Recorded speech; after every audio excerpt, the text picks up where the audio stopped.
기도하겠습니다. 사랑하시는 우리 아버지 하나님, 우리의 마음문을 열어 주시옵소서. 우리에게 필요한 말씀이 들려지는 시간이 되게 하여 주시옵소서. 오늘 말씀을 들음으로 우리의 자아를 돌아보게 하시고 새로운 결단과 각오로 새롭게 주를 따라 달려가는 우리의 삶이 되게 도와주시기를 간절히 바라고 원합니다. 형식적, 외식적 그런 종교생활에 급급하는 오늘 우리의 삶이 아니라 주님을 만나는, 인격적으로 만나는, 말씀을 통하여 만나는, 성령의 역사하심을 통하여 주님을 체험하는 귀한 시간이 되게 하여 주시옵소서. 예수님의 이름으로 기도하옵나이다. 아멘. 보통 본문의 말씀을 우리가 볼 때 읽은 말씀, 내가 잘 아는 말씀, 들었던 말씀을 보게 되어지면 우리가 선입감적으로 설교는 그런 거구나, 그렇게 우리가 판단할 때가 너무나 많이 있는데, 하나님은 같은 말씀이라도 읽는 때에 따라서, 시절을 따라서, 내가 처한 환경을 따라서 새롭게 그 말씀이 내게 조명되어지는 것을 보기 때문에, 그래서 우리는 언제든지 겸손한 마음으로, 사모한 마음으로 말씀을 들어야 그 말씀을 통해 내가 깨닫고 알아야 할 하나님의 귀한 권면의 말씀을 남김없이 들을 수 있게 되어지는 것입니다. 오늘 말씀의 제목을 풍성한 수확이다, 그렇게 정했습니다. 수확의 때가 오기 때문에, 그리고 교회적으로는 10월 6일 그날은 기필코라도 주의 뜻을 이루어 드리는, 힘쓰고 애쓰는, 우리의 믿음의 성적표를 내는 그날이 되어야 되기 때문에, 그래서 풍성한 수확을 거두자, 그런 의미로 겸사겸사 그렇게 정했습니다. 우리가 한 해 또 한 해 계절이 바뀌어 아침에는 벌써 추워서 찬바를 걸쳐야 새벽에 나올 수 있는 그런 날이 되었습니다. 세월이 지나갑니다. 나이가 먹습니다. 천국에 갈 날이 가까이 오고 있습니다. 나는 지금까지 어떻게 살았는가, 또 앞으로 남은 세월은 어떻게 살 것인가, 그런 것을 우리가 생각해 볼 때에 남은 생애를 우리가 돈을 아껴 쓰듯이 그렇게 아껴 쓰고 소중하게 사용하고 값지게 오늘 우리의 인생을 살아가는 그런 지혜가 필요한 줄로 믿습니다. 금년에도 만물이 열매를 맺는 계절에 우리도 열매를 맺게 되어지기를 원합니다. 가정에서 열매를 맺고, 사회에서 열매를 맺고, 우리 인생의 행로에서 내가 맺어야 할 열매를 풍성하게 맺는 그런 축복이 있게 되어지기를 원합니다. 오늘 말씀의 배경은 갈릴리 호수를 배경으로 하여 일어난 사건을 우리에게 소개하고 있는 것을 볼 수 있는데, 이 갈릴리 호수는 다른 말로 게네사렛 호수 혹은 티베리아라 그렇게 불리워지는 여러 가지 이름이 있는데, 여러 가지 이름이 있는 것처럼 많은 사람들에게 어필이 되어지는 그런 장소였던 것을 볼 수가 있습니다. 예수님께서 이곳을 중심으로 복음을 전하고 가르치고 생명을 건지고 치료하고, 그리고 답답하고 클클한 심령들에게 소망과 위로를 주었던 그런 곳이었습니다. 오늘도 주님은 이곳에 찾아오셔서 복음을 전했습니다. 저 지난번에 그 게네사렛 호수, 갈릴리 호수를 바라보니까 바라보기만 해도 얼마나 은혜가 되고 눈물이 쏟아지는지, 어릴 때부터 들었던 그 갈릴리 호수를 대할 수 있다고 하는 것이 가슴 벅차고, 그 사역의 현장을 돌아보니까 정말 역사에 나타난 사실 그대로의 살아계신 주님의 그 삶의 흔적을 볼 수 있었기 때문에 굉장히 도전이 되었어요. 오늘 우리가 신앙생활 하면서 내 신앙생활에 새로운 전기를 마련하기를 원하신다면, 뿐만 아니라 더 주 앞에 충성되고 성실한 신앙생활을 하기를 원한다면 한번 성짓을 내는 가볼 필요가 있다고 생각이 되어집니다. 그래야 눈으로 보아야, 만져보아야, 체험해보아야 많은 사람들이 이곳에 모여서 그 성질 돌아보며 은혜 받는 것을 바라보면서 오늘 우리도 그런 체험을 할 필요가 있다, 그런 생각을 하지 아니할 수 없습니다. 주님이 갈릴리 호숫가에서 말씀을 전하셨습니다. 전하는 일 쉬운 일이 아닙니다. 피곤합니다. 그리고 지치기 쉽습니다. 말씀 전하는 일에 우리가 전무하는 사람이기 때문에 말씀을 다 전하고 그걸 그치기가 쉽습니다. 그런데 오늘 본문에 있는 말씀에 보니까 예수님께서 게네사렛 호숫가에 서서 2절에 보니까 호숫가에 두 배가 있는 것을 보시니. 저는 목사이기 때문에 강단에서 성도들에게 말씀을 전하는 그런 사람이기 때문에 그런 설교하는 시간에 말씀을 전하는 시간에 다른 곳에 시선을 둘 수가 있을까? 시선 두기 어렵습니다. 마음이 없으면 시선을 다른 곳에 두기 어렵습니다.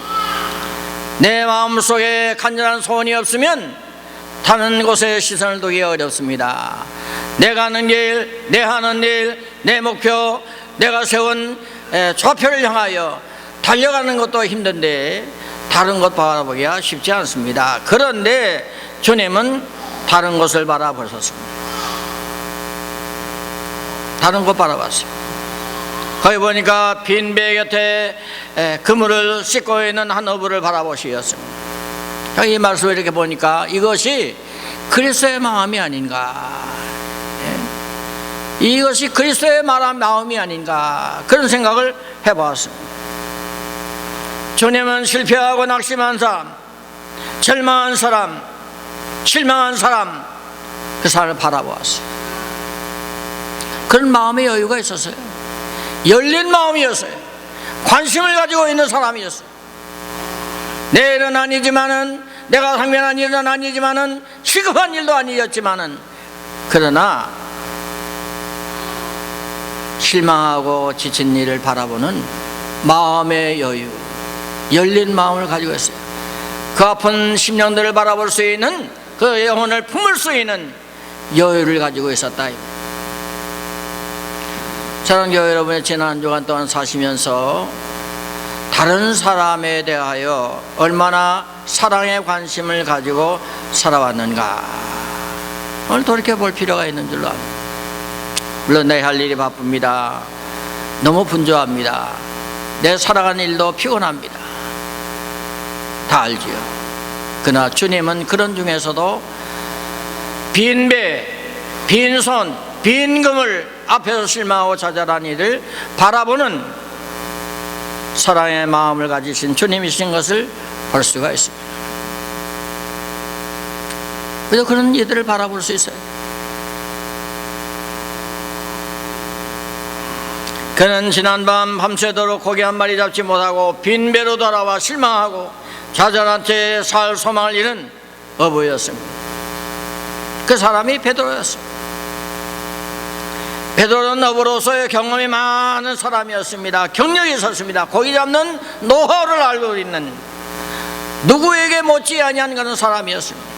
그런데 지난 밤에는 크게 실패했습니다. 고기잡이로 잔뼈가 굵은 사람인데, 고기잡이 하면 베드로, 베드로 하면 고기잡이, 그는 이름이 있는 사람인데 지난 밤에는 한 마리도 고기 잡지 못했어요. 그게 얼마나 자존심이 망가졌겠습니까? 그래도 난데, 그런데 지난 밤에는 그게 아니었습니다. 실패하지 아니했던 사람이 실패했습니다. 옛날에는 잡았던 사람이 잡지 못하게 되었습니다. 굴욕감이 그 마음 가운데 얼마나 가득했을까. 뿐만 아니라 빈손으로 집에 돌아가기가 정말 얼굴이 서지 아니했습니다. 가장으로 남편 호소에 제 몫을 다하지 못했다고 하는 책임감에 실망하고 살 맛을 잃고, 그러나 집에 돌아갈 수밖에 없는 오늘 현실 앞에서 눈물 흘리는 한 영혼을 주님이 바라보았습니다.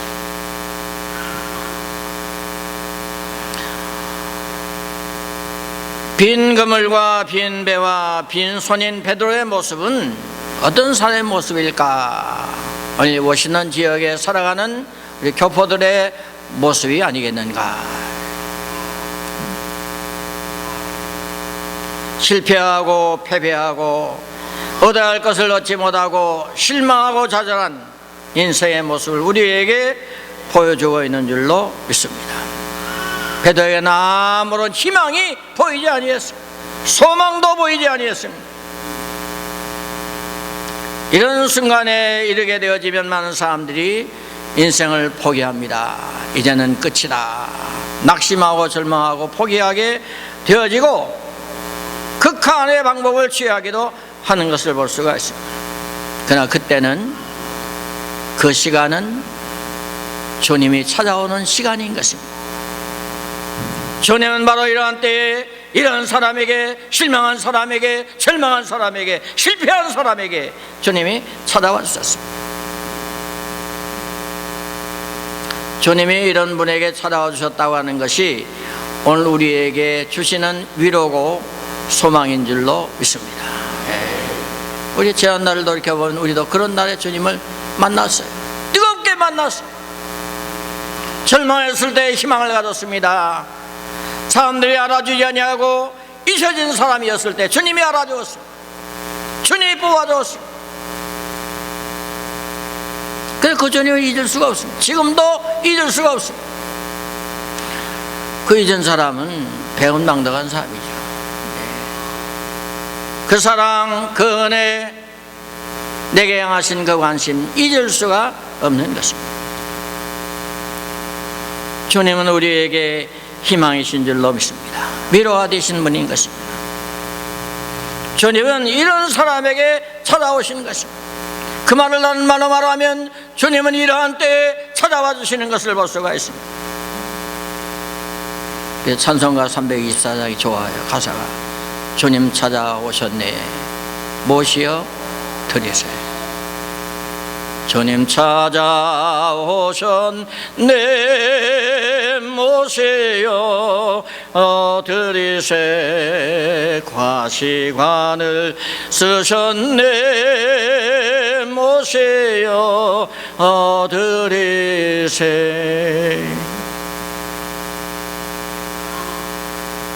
날마다 순간마다 때마다 주님을 모시고 사는 그런 삶이 진실한 크리스찬의 삶인 것입니다. 주님과의 변함없는 사랑을 가지고 살아가는 신실한 성도라고 말할 수가 있습니다. 주님은 언제 찾아오시는가? 주님은 우리가 절망할 때, 실망할 때 찾아오시는 분인 것입니다. 주님은 우리가 지치고 힘들어할 때 그때 찾아오시는 것입니다. 그때가 나의 한계를 처절하게 깨닫는 순간입니다. 육으로는 아프지만은 영으로는 새살이 돋는 주님의 능력의 손길을 붙잡는 순간인 것을 볼 수가 있습니다. 그런 체험이 있어야 돼요. 그런 체험이 없으면 환난과 핍박과 역경이, 그 눈물이, 절망이 내 소망대로 되어지지 않는 아픔이 다가올 때 실망해요. 그러나 믿음의 사람은 그 실망의 뒤편에 주님이 찾아오시는 발걸음의 소리를 듣는 줄로 믿습니다. 그게 믿음이에요. 그래서 용기를 낼 수가 있어요.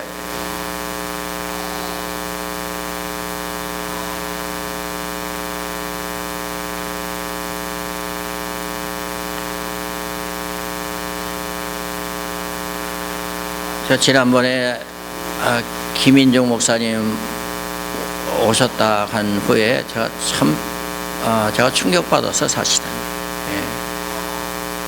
그런 생각해 봤어요. 같은 중학교, 그분은 고등학교는 딴 데 갔지만은 중학교 다닌 4년이나 후배인데, 나는 4년이나 선배인데 나는 뭐 하고 있었나 생각해보면 너무 자존감이 정말 망가지다. 채통도 안 쓰고, 물론 하나님 쓰시는 그릇이 달라요. 그러나 저분의 열정, 저분의 기도, 주께 향한 변함이 없는 사랑, 그러고 보니까 너무 참 부끄럽고 창피하더라고요.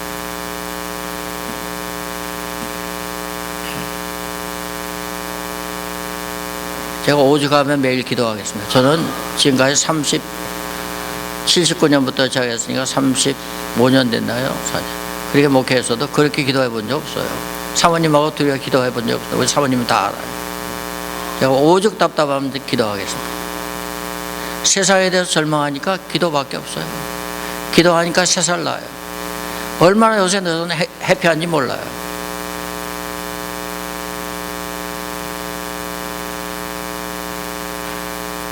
그래서 기도밖에 없어요. 주 바라보는 밖에 없어요. 내가 오늘 슬퍼하고 낙심하고 절망한 까닭은 실은 이렇게 풀어가 보면 기도하지 않은 까닭이고 주 바라보지 않은 까닭이고 내가 죽지 못한 까닭이에요.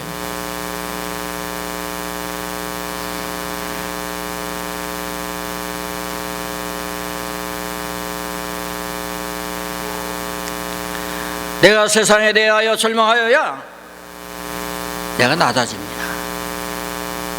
내 모든 것 다 내려놓을 수 있습니다.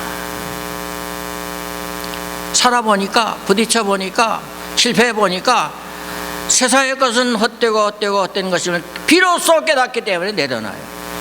내 방법, 내 고집, 내 아집, 내 계획 다 내려놔요. 이거 가지고는 될 수 없다고 하는 사실을 깨닫기 때문에 겸손해진 때, 주님은 내가 겸손할 때 살아오십니다. 주님은 내가 겸허할 때 내 겸허한 10년 가운데 내 삶 가운데 찾아와 주십니다.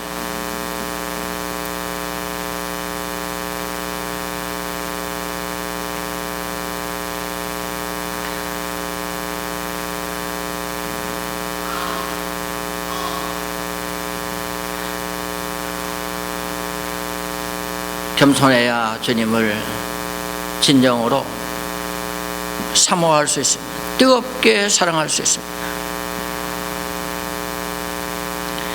근데 주님이 베드로에게 찾아오셔서 베드로의 당면한 문제를 당장 해결해 준 게 아니에요. 고기 잡으러 가자, 아니면 고기야 나와라, 그렇게 해준 게 아니에요. 우리는 주님이 내게 찾아와 주시면 모든 문제가 일시에 해결될 줄로 바라고 기대할 때가 너무나 많아요. 그건 내 아집이에요. 아직도 내 욕심이 있기 때문이에요. 아직도 주님에게 맡기지 못했기 때문이에요. 우리의 사랑한 모든 행동은 주의 능력의 장중에 있는 줄로 믿습니다. 그러니까 주님을 내가 잡으려고 한다. 그게 피곤한 거예요. 어려워요. 복잡해요.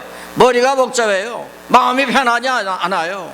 두려움과 염려가 있습니다. 그러나 내가 주님께 붙들림 받으면 두려워하지 않습니다. 낙심하지 않습니다.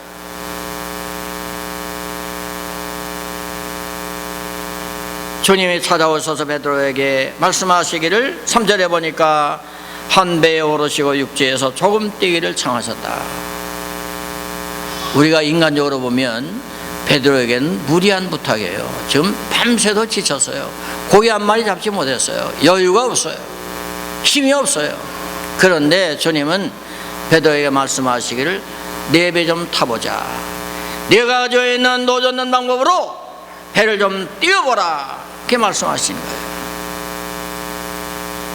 우리 같으면 어떻게 하겠습니까? 주님 너무하십니다. 나 지금 지쳐 있습니다. 나 모르십니까? 내 형편 모르십니까? 무리한 부탁입니다. 그래 할 수 있죠. 그런데 성경에는 그런 말씀이 아무것도 없어요. 주님 앞에 삼잠했습니다. 요구하지 아니했습니다. 따지지도 아니했습니다. 주님이 말씀하신 말씀에 전폭적으로 순종했습니다.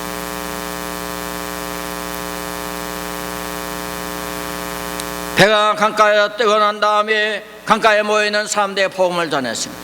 그 시간이 얼마인지 모르지만 다 복음을 전하시고 난 다음에, 그리고 베드로의 필요를 채워주신 것을 볼 수가 있습니다.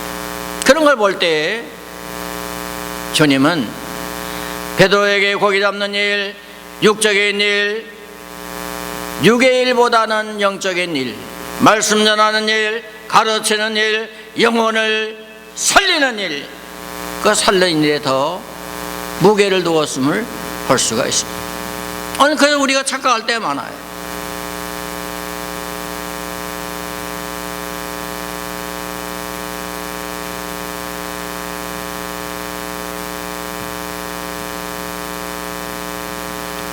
주님이 그렇게 우리에게 보여주신 것처럼 좀 우리에게 그렇게 말씀하십니다. 너희는 먼저 그 나라와 그 일을 구하라.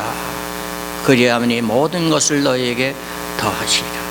말씀하신 것처럼 말씀을 다 전하고 난 다음에 베드로에게 베드로의 필요, 베드로의 아픔, 베드로의 눈물을 닦아 주신 것을 볼 수가 있습니다.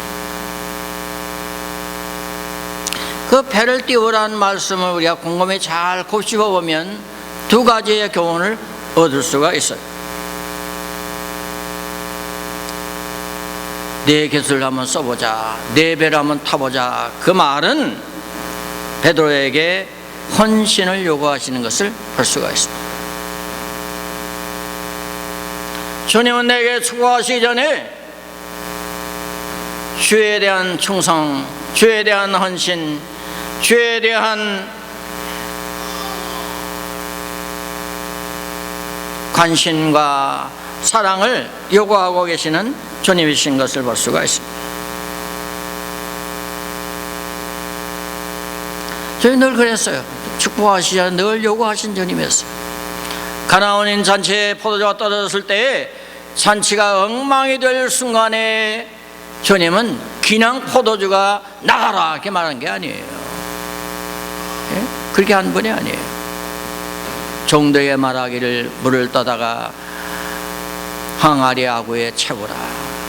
아구까지 채우라 했어요. 채우는 수고, 물을 떠오는 헌신, 물 아구에까지 채우는 철저한 순종을 요구하신 것을 볼 수가 있습니다. 그 후에 물이 포도주가 되어진 것입니다. 우리는 그냥 너무 공짜 좋아해요. 눈물 없이, 헌신 없이, 기도 없이, 내 믿음의 고백 없이 주의 것을 찾고 얻고 체험하려고 할 때가 너무나 많아요. 우리가 다 가정적으로 개인적으로 문제를 갖고 있어요. 마음의 소원을 갖고 있습니다. 소원이 어떤 것입니까? 귀하고 소중한 것입니다. 양보할 수 없는 소원을 내가 가지고 있어요. 그러면 주님 앞에 얼마나 헌신하였는가, 얼마나 눈물을 보였는가, 얼마나 기도하였는가, 얼마나 내 시간을 주 앞에 드렸는가.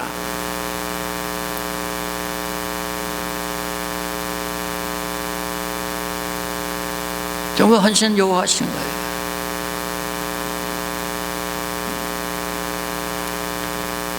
주 따라가는 제자들에게도 말씀했습니다. 나를 따라오려거든 자기 자신을 부인하고 자기 십자가를 지고 따라오라. 나를 부인하는 헌신을 요구하신 거예요. 아무나 따라갈 수 있는 게 아니에요.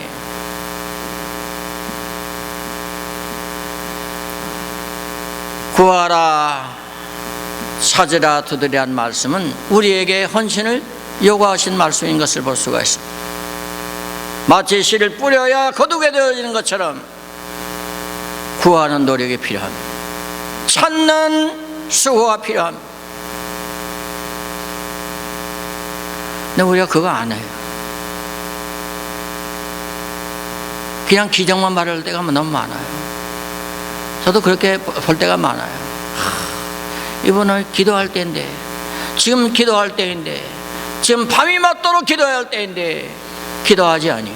너무 안타까워요.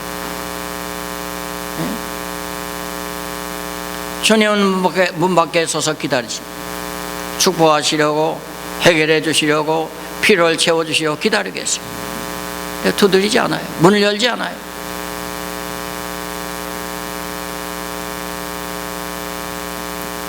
주님은 우리에게 축복하시기 전에 헌신을 요구하십니다. 두 번째는 훈련하는 시간이에요. 배를 좀 띄워라는 말씀은 훈련의 시간을 요구하십니다. 어떤 훈련인가? 기다림의 훈련인 것입니다. 우리는 내 때에 이루어지길 원해요. 신앙생활 하면서도 내 때에 이루어지길 원해요. 내가 언제까지, 이때까지 목표를 설정하고 주님 이때까지 해결해 주시길 원합니다. 그때까지 해결 안 되면 실망해요. 좌절해요. 하나님은 살아계시지 않다. 그렇게 우리가 실망할 때가 너무나 많아요. 그러나 때에는 두 가지 있어요. 내 때가 있고 하나님의 때가 있는 줄로 믿습니다. 하나님의 때에 맞춰 살아야 돼요. 하나님의 때까지 훈련하는 시간입니다. 하나님의 때까지 하나님의 성품을 닮아가는 시간인 것입니다. 내가 때를 정하면 성급해요. 마음이 급해요. 분주해요. 기도하지 아니에요. 인본주의로 나가기 쉬워요. 세속적으로 빠지기 쉬워요. 그러나 하나님의 때를 기다리면 내 마음의 평강이 오는 줄로 믿습니다. 지금은 안 돼도, 지금은 실패한 것 같아도, 지금은 놓친 것 같아도 그때가 되어지면 하나님이 이루어 주실 것이라고 하는 뜨거운 소망이 내게 있기 때문에 얼마든지 기다릴 수 있습니다. 우리가 사랑하는 연인의 모습 아니에요? 네? 주님이 나를 사랑하시고 내가 주님을 사랑하면 언제까지라도 기다릴 수 있습니다. 언제까지라도 기다려도 지치지 않습니다. 불안하지 않습니다. 사랑하기 때문에.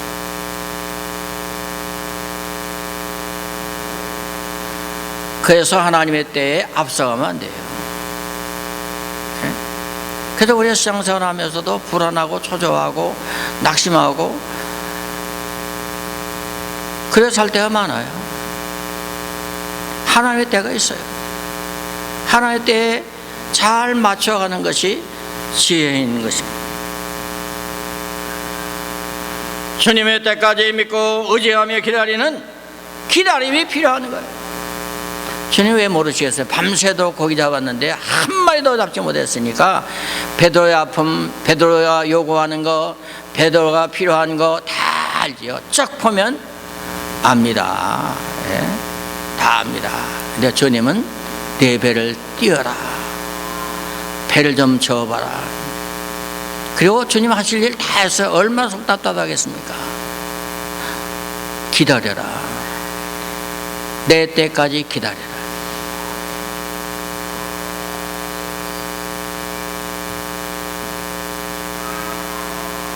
주님의 때를 기다리는 것이 참된 신앙인의 모습이에요.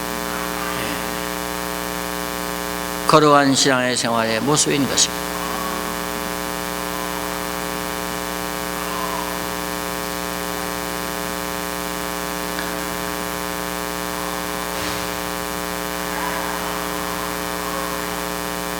마르다와 마리아의 오레비가 죽었을 때 노예들이 시급하고 당혹해서 주님이 빨리 오셔서 병 고쳐주시길 원했지만은 늦게 오셨어요. 원망스러웠어요. 아, 주님이 저럴 수가, 내가 평소에 얼마나 대접을 잘했는데 저럴 수가 있을까. 그렇게 실망할 수 있었지만은 주님의 때에 오시니 죽은 자를 살리시는 기적을 체험하게 됐습니다. 일찍 오셨으면 체험 못했어요. 주님이 일찍 오셨으면 신비하고도 놀라운 하나님의 체험, 하나님의 능력을 체험하지 못했어요. 늦은 것 같으나 그에게 합력해서 이루시는 은혜를 베풀어 주신 줄로 믿습니다.